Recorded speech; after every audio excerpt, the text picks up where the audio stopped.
make a statement. Gonna learn the consequence of being incompetent. Mental health is confidence, dreams and some honestness. I'm not here to save the day, that's for you to take away. I could play a million mind games, but instead I say something not illogical, something that is topical. Rub it on and watch it go, make yourself unstoppable. Dreams are irresponsible, but they're always possible. If you just believe, you could be so remarkable. Thoughts in my head, a collage and they spread. I'll be great one day, going off of my meds. No, I'm not giving up, no, I'm not giving in. I will make it to the top, taking off in the wind. I gotta make it, I'm saving every day to taste it. I'm patient, but my mind, it can hardly take it. I'm chasing a dream that I've had for several ages. A vacant, modern kingdom for the taking. Now that I've been put through hell, I never got anyone's help. I had to do it all myself. I don't ever slow up, no I don't take shit. I got no love for the fakeness. If you wanna play tough and wanna hate this, I'll always show up and make a statement. I don't ever slow up, no I don't take shit. I got no love for the fakeness. If you wanna play tough and wanna hate this, I'll always show up and make a statement. I don't ever slow up, no I don't take shit. I got no love for the fakeness. If you wanna play tough and wanna hate this, I'll always show up. दोस्तों स्वागत है आपका हमारे YouTube channel north buses clicks में। तो आज हम अपनी जर्नी करेंगे वंदे भारत वोल्वो बस में और वंदे भारत ट्रेन में। हम अपनी जर्नी शुरू करेंगे हिमाचल प्रदेश के बैजनाथ से, जो कि डिस्ट्रिक्ट कांगड़ा में है, और हम अपनी जर्नी पूरी करेंगे चंडीगढ़ में। इस जर्नी में हम दो तरह से ट्रैवल करेंगे, एक बस से और एक ट्रेन से। तो अभी मैं हूँ हिमाचल प्रदेश के बैजनाथ के प्रसिद्ध और प्राचीन शिव टेम्पल बैजनाथ में। इस मंदिर का हम आपको दर्शन भी करवाएंगे और साथ ही में इस मंदिर की हिस्ट्री भी बताएंगे। तो चलिए पहले आपको दर्शन करवाते हैं, फिर आपको इस पूरे मंदिर की हिस्ट्री भी बताएंगे। तो चलिए अंदर आपको करवाते हैं लाइव गर्भगृह के दर्शन। तो अब हम करते हैं इस मंदिर की हिस्ट्री की बात। तो चलिए स्वयं हम बात करते हैं बैजनाथ मंदिर के पुजारी जी से। रावण ने यहाँ पर बैठ के कई हजार वर्ष विश्व विजयी होने का तप किया। 9 बार शीश काटा, 9 बार शीश जुड़ गया। स्वयंभू है, स्वयं प्रकट है। इनका वास्तविक नाम वैद्यनाथ है, स्थान का नाम बैजनाथ है। सहस्त्र वर्षाणि विजयनाथ से शंकर से मंदिर रावण तपस्या पूरा। रावण ने यहाँ पर बैठ के कई हजार वर्ष विश्व विजयी होने का तप किया था। 9 बार शीश काटा था, 9 बार से जुड़ गया था। ज्योतिर्लिंग आत्मलिंग है, स्वयंभू स्वयं प्रकट है, विश्व विख्यात मंदिर है। आज भी पूरे भारत में रावण का पुतला जलाया था, दशहरा मनाया जाता है। हिमाचल के बैजनाथ क्षेत्र में ना ही दशहरा मनाया जाता है, ना रावण का पुतला जलाया जाता है। मंदिर जो द्वापर के समय पांडवों ने बनाया था, जब अज्ञातवास हुआ पांडवों को, तब उन्होंने एक रात में बनाया। द्वारा इसका रेनोवेशन हुआ 800 में, उसको 14 सुवर्ष के नाम से जाना जाता है। ठीक है, धन्यवाद पंडित जी। तो चलिए हमने बात कर ली बैजनाथ मंदिर की हिस्ट्री के बारे में। तो चलिए आपको कुछ जानकारी बताते हैं बैजनाथ के बारे में। तो बैजनाथ एक स्मॉल टाउन है डिस्ट्रिक्ट कांगड़ा हिमाचल प्रदेश में। तो एशियन टाइम्स में बैजनाथ का नाम था कीरा ग्रामा और ये एक इम्पॉर्टेंट सेंटर था ट्रेड एंड कॉमर्स के लिए। ईयर 1846 में जब ब्रिटिश ईस्ट इंडिया कंपनी ने कांगड़ा को अपने अंडर लिया तो बैजनाथ भी उनके अंडर आ गया। प्रेजेंट डे में बैजनाथ एक टूरिस्ट डेस्टिनेशन बन चुका है। तो चलिए बात करते हैं आज की जर्नी के बारे में। तो हमारी बस जर्नी शुरू होगी बैजनाथ से सुबह 7 बजे बाया पालमपुर कांगड़ा। ये बस अम पहुंचेगी 11 बजे और ट्रेन चलेगी अम से 1 बजे और वो पहुंचेगी चंडीगढ़ 3:25। इस जर्नी को कवर करने में टोटल टाइम लगेगा 6 आवर्स। चलिए वीडियो शुरू करते हैं। तो यहाँ पे दिल्ली पंचरुखी बैजनाथ बस भी आ गई है। तो ये बैजनाथ लुधियाना बस भी वर्कशॉप से बैजनाथ बस स्टैंड जा रही है। तो सामने से धर्मशाला मंडी ज्यूरी बस भी आ गई है, जो कि मंडी डिपो द्वारा ऑपरेट की जाती है। तो ये है पेप्सू रोड ट्रांसपोर्ट कॉरपोरेशन की बैजनाथ पटियाला बस। सुबह के टाइम में काफ़ी बसेस चंडीगढ़, पंजाब और हरियाणा की तरफ जाती हैं। बैजनाथ आने के लिए आपको हरियाणा रोडवेज, पंजाब रोडवेज और सीटीयू जैसी बसेस की ऑप्शन भी मिलती है। तो सामने से ये पांगी मंडी धर्मशाला बस भी आ गई है, जो कि रिकांगपिओ डिपो द्वारा ऑपरेट की जाती है। तो सुबह के 6:50 पे हमारी ये वंदे भारत वोल्वो बस भी यहाँ आ गई है। तो ये है वोल्वो की 9400 B8R बस। तो बस का इंटीरियर आपको कुछ ऐसा देखने को मिलता है, काफ़ी क्लीन सीट्स हैं और ये है सेमी स्लीपर वोल्वो बस। फिर 7:02 पे हमारी बस चल पड़ी बैजनाथ से। तो यहाँ से है बैजनाथ बस स्टैंड की बसेस के लिए एंट्री और आगे से है बसेस के लिए एग्ज़िट।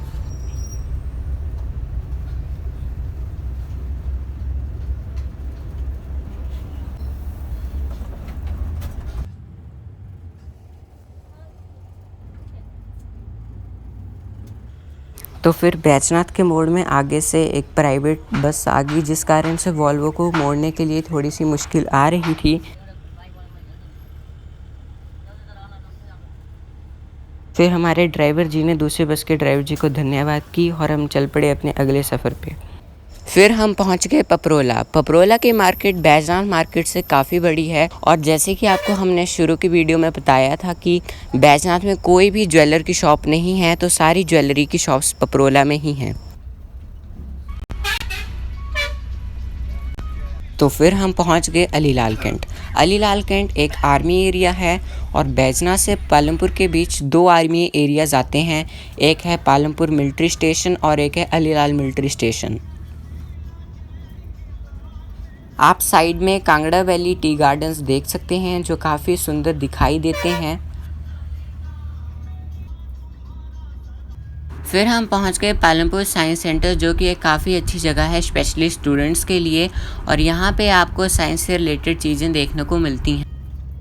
बैजनाथ भीड़ वाले एरियाज़ को एक्सप्लोर करने के लिए आपको दिल्ली से डेली वॉल्वो बस सर्विसेज भी देखने को मिलती हैं। सुबह के 7:27 AM पर हम पहुंच गए पालमपुर सिटी। तो सुबह के टाइम में ट्रैफिक कम होने के कारण हम काफ़ी जल्दी पालमपुर पहुंच गए। डे टाइम में तो इस रोड पे काफ़ी ट्रैफिक होती है। तो यहां से हम राइट साइड से टी बर्ड होटल के लिए चले गए, जो कि हिमाचल टूरिज़्म के अंडर आता है। सुबह के टाइम में पालमपुर मार्केट भी बंद है। ये मार्केट सुबह 8 और 9 के बीच खुलती है।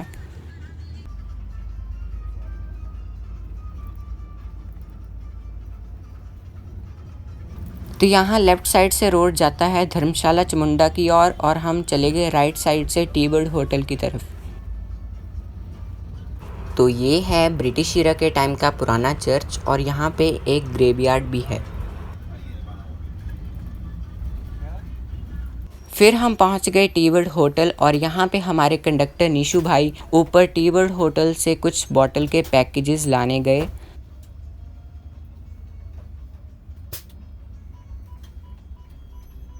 फिर हम वापस चले गए पालमपुर और अब हम कंटिन्यूसली अपनी जर्नी को पूरा करेंगे।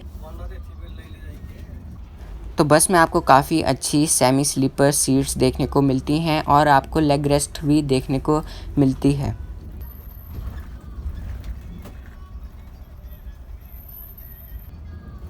तो यहाँ नीचे से चले जाते हैं पालमपुर ISBT के लिए और हम चले जाएंगे सीधे नगरोटा बगवा कांगड़ा की ओर। तो यहाँ सामने से हरियाणा रोडवेज़ की झज्जर डिपो की दिल्ली बैजनाथ बस आ गई है, जो कि शाम बैजनाथ से 6:30 बजे बैजनाथ से गुड़गांव के लिए चलेगी। ये बस आते वक्त दिल्ली से बैजनाथ के लिए आती है और जाती है ये बैजनाथ से गुड़गांव तक। फिर 7:40 AM पर हम पहुंच गए मरंडा।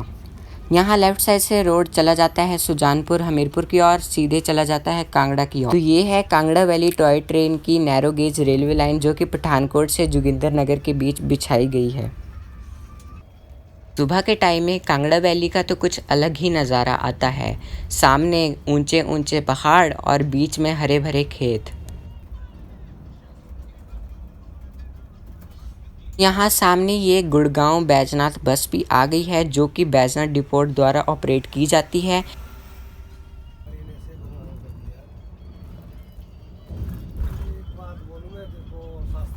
आप 2 बसों के स्टाफ के बीच भाईचारा देख ही सकते हैं। फिर हम पहुंच गए मलाह। यहाँ से राइट साइड से रोड चला जाता है चामुंडा धर्मशाला की ओर और सीधा रोड चला जाता है नगरोटा बगवा कांगड़ा की ओर।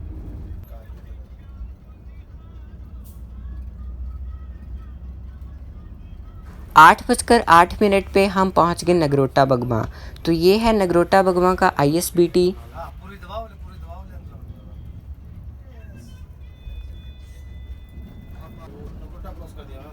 ये है नगरोटा बगवा की मार्केट। ये भी काफ़ी बड़ी मार्केट है।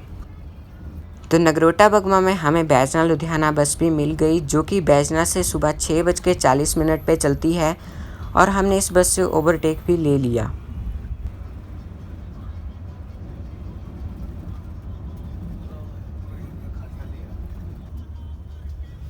तो थोड़ी देर बाद हमें मिल गया धर्मशाला शिमला 4 लेन हाईवे।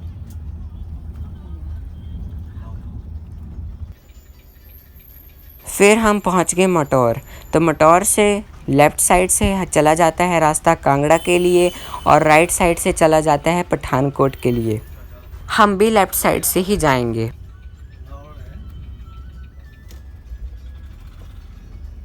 फिर यहाँ से दिल्ली बैजनाथ हिमदारा बस भी चली गई, जो कि बैजनाथ डिपोट द्वारा ऑपरेट की जाती है और ये बस चलती है बैजनाथ से रात 9 बजे और ये लास्ट बस है दिल्ली के लिए। फिर हम पहुँच गए कांगड़ा मेन सिटी में। तो यहाँ राइट साइड से रास्ता जाता है कांगड़ा आईएसबीटी के लिए। तो यहाँ सामने से काफ़ी अच्छा व्यू आता है और ये नीचे से रोड चला जाता है टांडा मेडिकल कॉलेज के लिए। सामने 4 लेन हाईवे भी दिख रहा है। सामने से ये दिल्ली धर्मशाला बस भी आ गई, जो कि देरा डिपोट द्वारा ऑपरेट की जाती है। थोड़ी ही देर में हम पहुंच गए कांगड़ा टनल।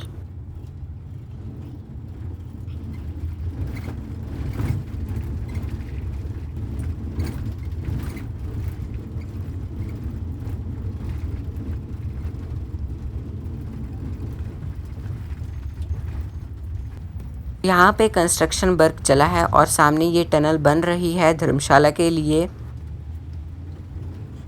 फिर हमने एंटर कर लिया 4 लेन हाईवे। ये अभी अंडर कंस्ट्रक्शन ही है।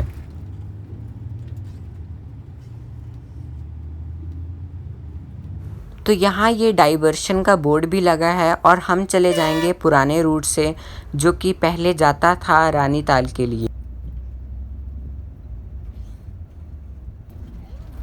10 मिनट के बाद हमने फिर एंटर कर लिया 4 लेन हाईवे।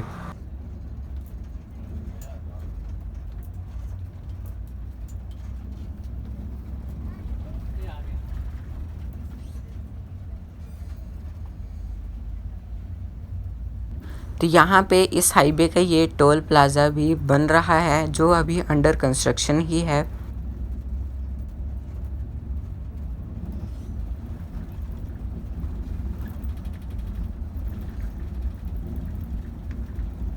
ये हाईवे डे नाइट कंस्ट्रक्ट होता रहता है और आप देख ही सकते हैं कितनी बड़ी बड़ी चट्टानें तोड़ के नीचे रख दी गई हैं।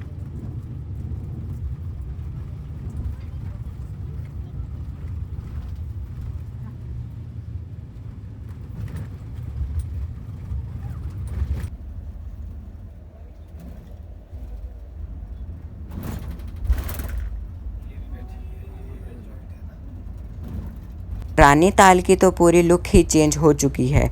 अगर आप इस रोड से पहले ट्रैवल कर चुके हैं तो आपको पता ही होगा कि रानीताल पहले कैसा होता था, लेकिन फ्लाईओवर कंस्ट्रक्ट होने के बाद रानीताल की तो पूरी लुक चेंज हो गई है।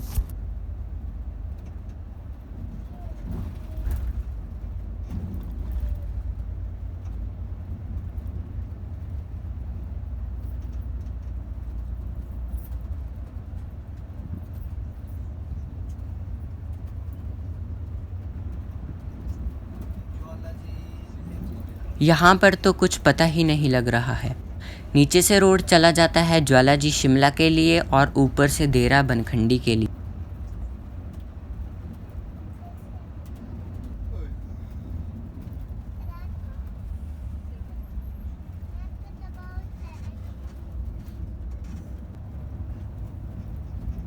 ये है बनखंडी देरा चिंतपूर्णी वाला रोड, जो कि सीधा चला जाता है होशियारपुर जलंधर की ओर। फिर हम पहुंच गए बगलामुखी। बगलामुखी मंदिर काफ़ी प्रसिद्ध मंदिर है और यहाँ पर प्रतिदिन हजारों श्रद्धालु दर्शन करने आते हैं।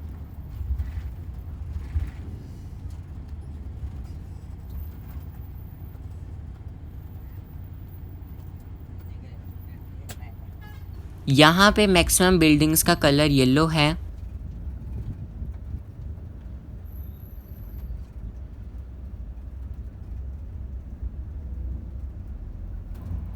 अगर आपको इस रूट से रिलेटेड कुछ भी इंफॉर्मेशन चाहिए तो आप नॉर्थ बसेस क्लिक्स पेज को फॉलो कर सकते हैं और वहाँ पे आप मुझे मैसेज भी कर सकते हैं। ये रोड काफ़ी अच्छा है, यहाँ पर अच्छी खासी स्पीड भी बन ही जाती है।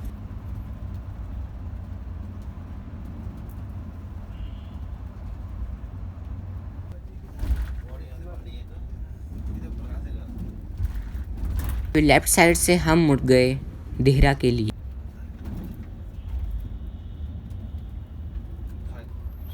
नौ बजकर 29 मिनट पर हम पहुंच गए देहरा। देहरा से सीधा रोड चला जाता है चिंतपूर्णी के लिए और लेफ्ट साइड से चला जाता है ज्वाला जी के लिए।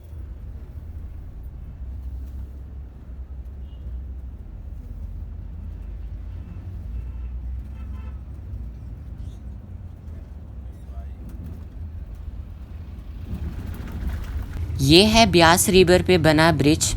पिछले साल ब्यास नदी ने हिमाचल में काफ़ी कहर मचाया था।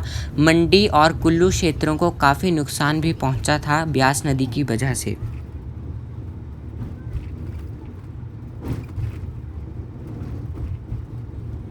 तो हम यहाँ से लेफ़्ट साइड से मुड़ जाएंगे प्रागपुर के लिए और सीधा रोड चला जाता है चिंतपूर्णी भरवाई के लिए।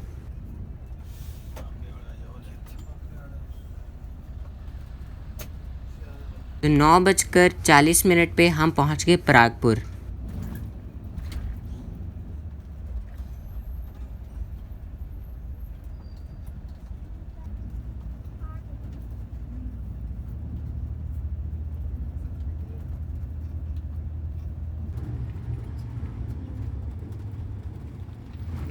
तो यहाँ लेफ़्ट साइड से रोड चला जाता है नदौन ज्वाला जी हमीरपुर की ओर और राइट साइड से अंब उन्ना की ओर।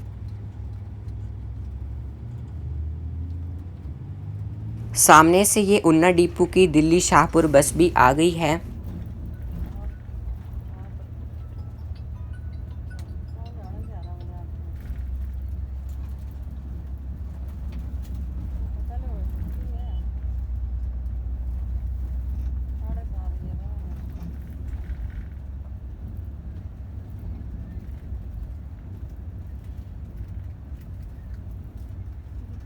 अगर आपने हमारा सीटी वाला ब्लॉग नहीं देखा है तो आप उसे भी देख सकते हैं, डिस्क्रिप्शन में उसका लिंक भी दिया गया है।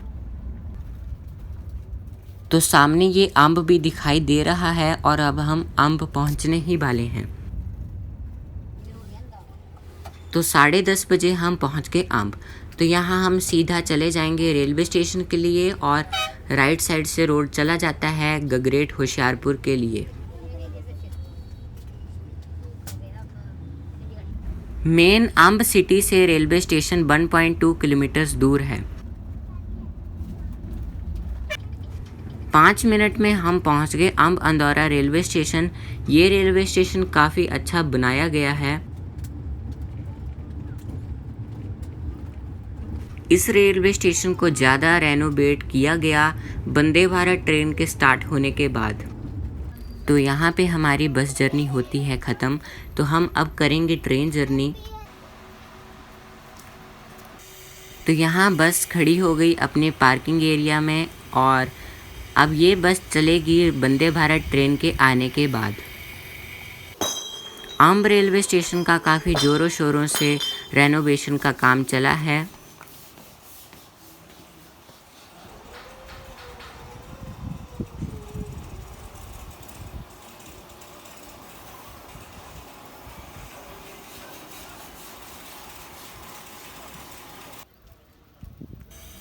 तो 11:05 पे हमारी वंदे भारत ट्रेन भी आ गई, जो कि दिल्ली से सुबह 5:45 बजे चलती है और अब आपको 11:05 पे पहुंचा देती है।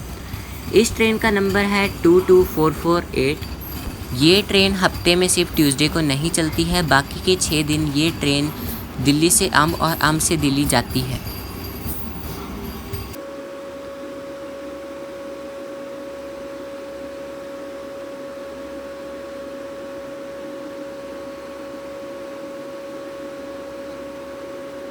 ये ट्रेन मैन्युफैक्चर की गई है ICF चेन्नई द्वारा।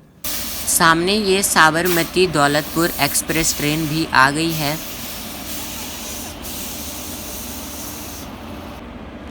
फाइनली 2 घंटे के वेट के बाद वंदे भारत ट्रेन के डोर्स खुल गए और मेरा सीट नंबर है 1।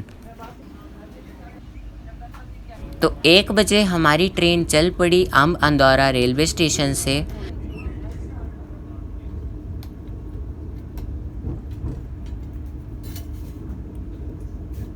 तो बस हमारी पहुंच गई थी 10:30 पे और ट्रेन आई 11 बजे। लेकिन मेरा बोर्डिंग टाइम था 12:45 बजे का, तो मुझे गर्मी में इतनी देर वेट करना पड़ा। वंदे भारत बस में आने की ये एक सबसे बड़ी डिसएडवांटेज है कि वो बस आपको 2 घंटे पहले पहुंचा देती है। लेकिन अगर आप उस बस में वापस जा रहे हैं तो आपको एक सबसे बड़ी एडवांटेज ये है कि ये बस ट्रेन के आने के बिल्कुल 10 मिनट बाद अंब से चल पड़ती है और आपको अपनी डेस्टिनेशन में जल्दी पहुंचा देती है। तो यहाँ हम क्रॉस कर रहे हैं हिमाचल के सुंदर हरे भरे खेत और थोड़ी ही देर में हम पहुंच जाएंगे Una Himachal railway station.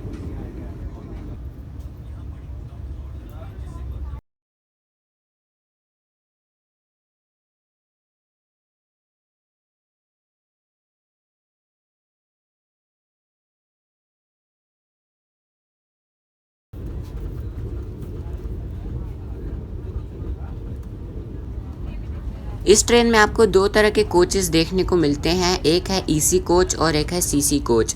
CC coach की टिकट थोड़ी कम होती है और EC कोच की टिकट ज़्यादा।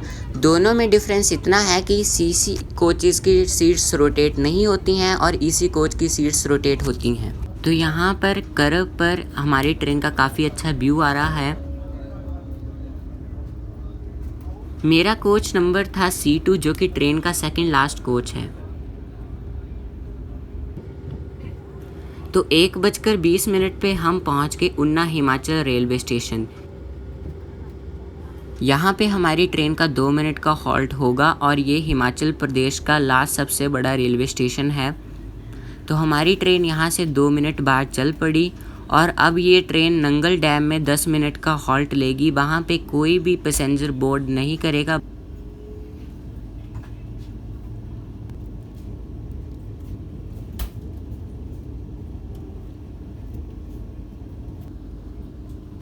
वंदे भारत एक्सप्रेस ट्रेन ने अपना एक बहुत बड़ा योगदान दिया है दिल्ली से हिमाचल के लिए। जैसे कि ये ट्रेन दिल्ली से धर्मशाला, हमीरपुर, कांगड़ा जैसी जगहों को कनेक्ट करती है। प्रतिदिन इस ट्रेन में काफ़ी लोग ट्रैवल करते हैं दिल्ली से अंब के लिए और अंब से दिल्ली के लिए। 5 मिनट में क्रू यहाँ पे हमारा लंच भी ले आए। तो हमें मिलते हैं 2 स्पून्स, 1 पिकल, 1 सॉल्ट का छोटा पैकेट, 1 सैनिटाइज़र और आपको साथ में ही 2 चपातीस देखने को मिलती हैं, राइस, पनीर की सब्ज़ी, चने की दाल और काफ़ी अच्छे आलू की सब्ज़ी और आपको 2 बेसन के लड्डू भी देखने को मिलते हैं। तो 10 मिनट में हम पहुंच गए नंगल। नंगल एक पंजाब का बहुत इम्पॉर्टेंट शहर है। ये रूपनगर डिस्ट्रिक्ट के अंडर आता है। नंगल में नंगल डैम भी है जो कि आपने अक्सर सुना होगा या देखा भी होगा। ये डैम बना है सतलुज नदी के ऊपर। अगर बात की जाए नंगल डैम के बारे में तो ईयर 1944 में भाखड़ा नंगल प्रोजेक्ट कंसीव किया गया था सर छोटू राम द्वारा, जो कि उस टाइम के पंजाब के रेवेन्यू मिनिस्टर थे। और इस डैम का पूरा निर्माण 1944 से लेकर 1961 के बीच हुआ है और ये डैम बनके कंप्लीट हुआ था 1961 में। Nangal dam north Indian states में एक इम्पॉर्टेंट रोल प्ले करता है, जैसे कि ये 1.6 million hectares of water supply करता है राजस्थान, हरियाणा, पंजाब जैसी स्टेट्स में। नंगल डैम 600 मेगावाट की इलेक्ट्रिसिटी भी प्रोड्यूस करता है। तो यहाँ ट्रेन कर्व काट रही है और सामने पूरी ट्रेन दिखाई दे रही है। तो सामने ये इंडियन रेलवेज का बैफ4 लोकोमोटिव खड़ा है जो कि एक इलेक्ट्रिक लोकोमोटिव है और ये तुगलकाबाद के अंडर आता है। तो हम पहुंच गए नंगल डैम रेलवे स्टेशन और यहाँ पे हमारी ट्रेन का होगा 10 मिनट का हॉल्ट। यहाँ पे हमारी ट्रेन रेड लाइट पे रुकी है। यहाँ पे कोई भी पैसेंजर बोर्ड नहीं करता है। 10 मिनट बाद हमारी ट्रेन चल पड़ी अपने अगले सफ़र की ओर।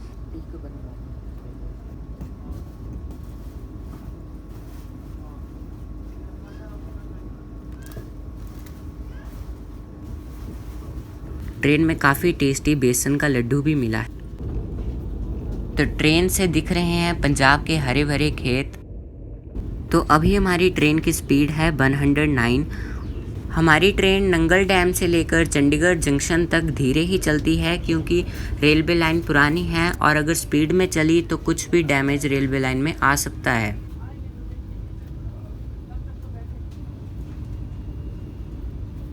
तो अम्ब से चंडीगढ़ के लिए वंदे भारत ट्रेन में 2 घंटे 25 मिनट लगते हैं और ये एक फास्टेस्ट मोड ऑफ ट्रांसपोर्ट भी है अम्ब से चंडीगढ़ के लिए। तो हम पहुंच गए आनंदपुर साहिब। तो ये है हमारी ट्रेन का 3rd हॉल्ट उन्ना हिमाचल और नंगल डैम के बाद। हमारी ट्रेन यहाँ पे रुकेगी 2 मिनट के लिए और यहाँ पे पैसेंजर्स बोर्ड और डिबोर्ड होंगे। तो 2 मिनट के हॉल्ट के बाद हमारी ट्रेन चल पड़ी अपने अगले सफ़र पे और अब ये ट्रेन जाके सीधे ही रुकेगी चंडीगढ़ जंक्शन पे। ट्रेन से पंजाब के हरे भरे खेतों का नज़ारा कुछ अलग ही आता है, आप खुद स्क्रीन पे देख सकते हैं। रेलवे लाइन पुरानी है और ट्रेन में थोड़े झूले भी लग रहे हैं। फिर हम पहुंच गए रूपनगर। रूपनगर एक पंजाब का डिस्ट्रिक्ट है। तो हमारी ट्रेन ने यहाँ पे कैनल को भी क्रॉस कर लिया है। काफ़ी अच्छे व्यूज़ आते हैं ट्रेन से as compared to road journey से। रूपनगर के बाद अगला रेलवे स्टेशन आता है कुराली।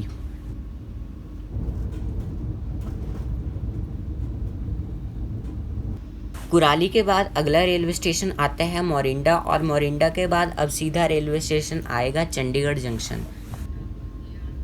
तो इस जर्नी का टोटल फेयर रहा था मेरा 1340 रुपीज़ का, जिसमें मैंने 600 रुपीज़ की टिकट बस की बुक करवाई थी और साथ में 740 रुपीज़ की टिकट ट्रेन की बुक करवाई थी।